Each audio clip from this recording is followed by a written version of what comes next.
ரணில் மஹிந்த இணைவு உறுதி மே தினத்துக்கு பின் பரந்த கூட்டணி என்பதான செய்தியும் தினக்குரல் பத்திரிகையில் இவ்வாறு வெளியாகி இருக்கிறது. இது தொடர்பான தகவலை நாங்கள் பார்க்கும்போது மே தினத்துக்கு பிறகு பரந்த அரசியல் கூட்டணியை உருவாக்குவதற்கான முதல் நடவடிக்கை எடுக்கப்பட்டிருப்பதான செய்தி இவ்வாறு தினக்குரல் பத்திரிகையில் தரப்படுகிறது.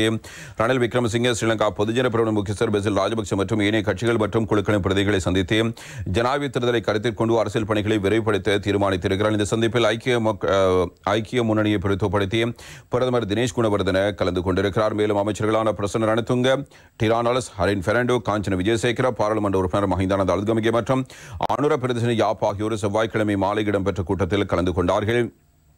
ஐக்கிய தேசிய கட்சியை பிரதிநிதித்துவப்படுத்தி ஜனாதிபதி பணிமனையின் பிரதானி சாகல ரத்நாயக்கவும் கலந்து கொண்டார். ஸ்ரீலங்கா பொதுஜன பெரமுனவும் ஜனாதிபதி தலைமையிலான ஐக்கிய தேசிய கட்சியும் தனித்தனியாக மேதின பேரணிகளை நடத்துவதற்கும் அதன் பின்னர் ஜனாதிபதி தேர்தலை கருத்தில் கொண்டு ஒரு கருத்துடைய இணை கட்சிகளுடன் இணைந்து ஒரு கூட்டணியை உருவாக்கவும் தீர்மானித்துள்ளன. உத்தேச கூட்டணியின் சின்னத்தில் ஜனாதிபதி முறை பொது வேட்பாளராக தேர்தலில் போட்டியிடுவார். மேலும் ஜனாதிபதி ஐக்கிய தேசிய கட்சி சின்னத்தில் போட்டியிட மாட்டார் என ஒரு வட்டாரம் தெரிவித்தது. அனைத்து கட்சிகளும் குழுக்களும் ஏற்றுக்கொள்ளக்கூடிய சின்னத்தில் புதிய கூட்டணியை பதிவு செய்வதற்கான ஏற்பாடுகளை மேற்கொள்வதற்காக ஐக்கிய தேசிய கட்சியின் தலைவர் வஜிர அபேவர்தன மற்றும் அமைச்சர் டிரானாலஸ் ஆகியோர் நியமிக்கப்பட்டிருக்கிறார்கள்.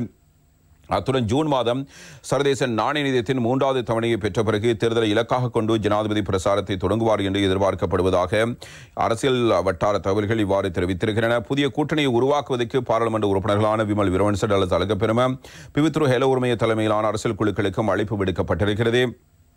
மேலும் ஸ்ரீலங்கா பொதுஜன பெரமுனிலிருந்து விலகிய மேற்படி கட்சிகள் மற்றும் குழுக்களை புதிய கூட்டணியில் இணைத்துக் கொள்வதற்காக அணுகுவதெனவும் ஜனாதிபதி ரணில் விக்ரமசிங்கவுக்கும் பெசில் ராஜபக்சவுக்கும் இடையில் செவ்வாய்க்கிழமை நடைபெற்ற கூட்டத்தில் முடிவு செய்யப்பட்டது என்பதாக இன்னும் ஒரு தகவல் இவ்வாறு தரப்படுகிறது.